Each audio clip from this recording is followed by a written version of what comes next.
Hello സുഹൃത്തുക്കളെ, വറക്കാൻ വേണ്ടി മീൻ മേടിക്കാൻ മാർക്കറ്റിൽ പോയതാ. അപ്പൊ കുറച്ച് നെയ്മീൻ കിട്ടി. അപ്പൊ ഒരു ബിരിയാണി സെറ്റ് ചെയ്യാന്ന് വിചാരിച്ചു. അപ്പൊ എങ്ങനെയാണ് നല്ല സൂപ്പർ ബിരിയാണി ഉണ്ടാക്കുന്ന നോക്കാം. കഴുകി വൃത്തിയാക്കിയ മീൻ കഷ്ണങ്ങളിലേക്ക് ഇഞ്ചി വെളുത്തുള്ളി പേസ്റ്റ്, മുളക് പൊടി, മഞ്ഞപ്പൊടി, ഉപ്പ് എല്ലാം ചേർത്ത് ജസ്റ്റ് ഒരു 10 മിനിറ്റ് മാറ്റി വെക്കുക. അപ്പോഴേക്കും അരി കഴുകാൻ ഇട്ടിട്ടുണ്ട്. 3 ഗ്ലാസ് അരി എടുത്ത് ഒന്ന് കഴുകി വൃത്തിയാക്കി മാറ്റി വെക്കുക. അതിനുശേഷം നമ്മൾ ഒരു പാൻ അടുപ്പത്ത് വെച്ച് ചൂടാക്കി കുറച്ച് എണ്ണ ഒഴിച്ച് നമുക്ക് ഈ മീൻ കഷ്ണങ്ങളൊക്കെ ഒന്ന് ഫ്രൈ ചെയ്തെടുക്കാം. അതിനുശേഷം ബിരിയാണി തയ്യാറാക്കാനുള്ള മസാല നമുക്കൊന്ന് ചൂടാക്കിയെടുക്കണം. മല്ലിപ്പൊടി, മുളക് പൊടി, ഗരം മസാല, മഞ്ഞൾപ്പൊടി, ഇത്രയും സാധനങ്ങളാണ്. കുറച്ച് കുരുമുളക് പൊടി, ഇതൊന്ന് ജസ്റ്റ് ഒന്ന് ചൂടാക്കി എടുത്താൽ മതി. ഇനി നമുക്ക് ബിരിയാണിയുടെ പ്രിപ്പറേഷനിലേക്ക് കിടക്കാം. പാത്രം നന്നായി ചൂടായി വരുമ്പോൾ ഞാൻ കുറച്ച് സൺഫ്ലവർ ഓയിൽ ഒഴിച്ചു. അതിനുശേഷം പട്ട, ഗ്രാമ്പു ജസ്റ്റ് ഒന്ന് ചൂടായതിനു ശേഷം നമുക്ക് സവാള ഇട്ട് കൊടുക്കാം.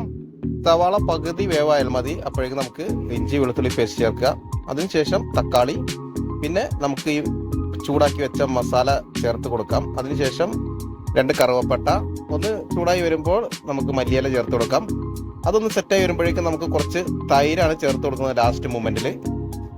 ഇനി നമുക്ക് നമ്മുടെ കഴുകി വാർത്ത് വെച്ചേക്കുന്ന അരി ഇട്ട് കൊടുക്കുക. 3 ഗ്ലാസ് അരിക്ക് 5 ഗ്ലാസ് വെള്ളമാണ് ഇപ്പൊ ഞാൻ ഒഴിച്ചിട്ടുള്ളത്. 1 ഗ്ലാസ് ബാലൻസ് ഉണ്ട്, അത് നമുക്ക് തേങ്ങാപ്പാൽ പിഴിഞ്ഞൊഴിക്കണം. ഇതിലേക്ക് നമ്മൾ 1 ക്യാരറ്റ്, 2 പച്ചമുളക് കീറാതെ തന്നെ ഇട്ടിട്ടുണ്ട്. കുറച്ച് നെയ്യും ഒഴിച്ചു കൊടുക്കുക. 3/4 വേവായി വരുമ്പോഴേക്ക് നമുക്ക് തേങ്ങാപ്പാൽ ഒഴിച്ചു കൊടുക്കുക. ബാലൻസ് 1 ഗ്ലാസ് വെള്ളത്തിന് ഈക്വലായിട്ട്. കുറച്ച് കറിവേപ്പില, അതേപോലെ തന്നെ ഫ്രൈ ചെയ്ത് വെച്ചേക്കുന്ന നെയ്മീൻ ഇതിലേക്ക് ഇട്ട് ഒന്ന് ഇളക്കി സെറ്റ് ചെയ്ത് വെക്കുക. ഇനി മാക്സിമം തീ കുറച്ച് വെച്ച് അടിയിൽ പിടിക്കാത്ത രീതിയിൽ വെള്ളം വറ്റിച്ചെടുത്തു കഴിഞ്ഞാൽ നമ്മളെ സ്വാദിഷ്ടമായ മീൻ ബിരിയാണി റെഡിയായി.